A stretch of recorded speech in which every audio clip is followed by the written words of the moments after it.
तो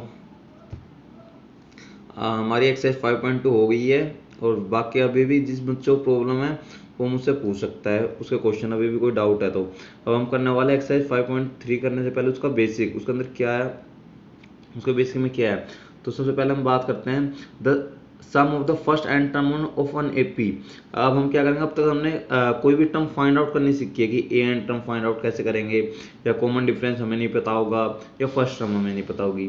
तो ये सारी चीज़ें हमने सीखी है कि हम निकाल सकते हैं ये। लेकिन अब क्या करना पड़ेगा, अब हमें क्या है, अगर कोई एपी दे रखी है, एपी के अंदर सपोज करो 10 टर्म दे रखी है, उन 10 टर्म का सम फाइंड आउट करना है।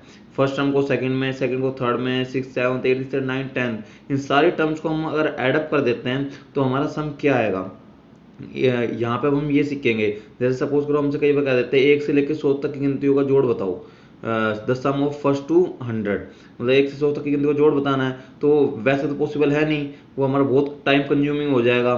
तो पूरा ऐड अप करना उसको बहुत मतलब टाइम कंज्यूमिंग है। तो इसके अलावा हम क्या है, एपी के हेल्प से, एपी के हेल्प से हम उसको फटाफट कर सकते हैं। अब फटाफट कैसे कर सकते हैं वो जरा देखो। सबसे पहले हम क्या करते हैं, इस फॉर्मूले को करते हैं। पहले जब भी अगर कोई, अगर हमें इसके अंदर जो सम होगा उसको हमेशा डिनोट करेंगे एस एन, कैपिटल एस लिख देंगे, उसके बाद नीचे एन, और उसका फॉर्मूला होगा वो होगा n by two bracket two a addition n minus one d बड़ा ब्रैकेट। तो ये फॉर्मूला आपको क्या करना है, याद करना है।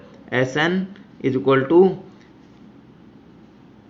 N plus, S N is equal to N upon में two A plus N minus one D. ये फॉर्मूला होगा, इसके हेल्प से आप क्या किसी अगर कोई टर्म दे रखी है उन सारी टर्म्स का क्या आप सम निकाल सकते हो।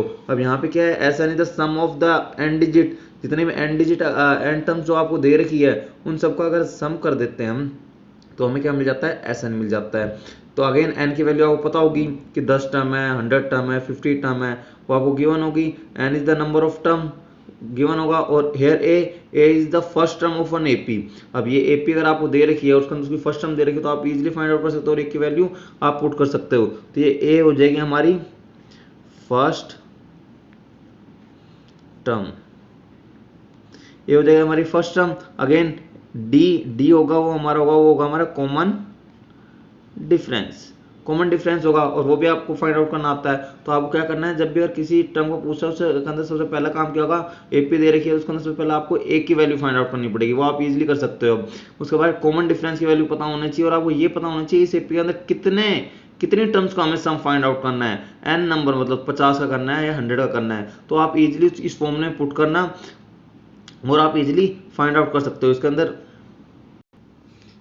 तो आपको ये फॉर्मूला याद करना है, और जब भी आपसे सम पूछा जाए इस फॉर्मूले का यूज करना है। अब आगे आता है, अगर इस फॉर्मूले को हम चाहें तो हम लिख सकते हैं S N is equal to n by two as it is. यहाँ पे बड़ा ब्रैकेट था तो बड़ा ब्रैकेट, अब यहाँ पे टू ए है, टू ए कैसे बनता है बेटा, ए एडिशन ए। अब देखो ए टू ए हो रहा है, और उसके बाद क्या, वही जो सेम चीज थी वही एज इट इज हमने लिख दी एन माइनस वन डी। देखो अब अगर उसको वापस करते हैं, वापस जाने का भी रास्ता है, N by two as it is, उसके बाद A plus A two A N minus one और ये डी। अगर आपको उसकी डेरिवेशन सीखनी है तो वो बता देंगे, वैसे वो एग्जाम में आती नहीं है, सीबीएसई में कभी नहीं पूछी गई, इसलिए हम डायरेक्ट फॉर्मूला कर रहे हैं, उसके बाद उसके ऊपर क्वेश्चंस कर रहे हैं। तो अब ये वापस वही आ सकता है अगर आप इस चीज़ को ध्यान से देखते हो, A plus N minus one D. तो अभी कुछ टाइम पहले हमने ये फॉर्मूला किया था, क्या फॉर्मूला था हमारा, ए एन का फॉर्मूला क्या था, A plus N minus one D, ये हमारा फॉर्मूला था। तो अब अगर ध्यान से देखो तो इस a plus N minus one, a plus N minus one d की जगह आप क्या लिख सकते हो, आप लिख सकते हो ए एन।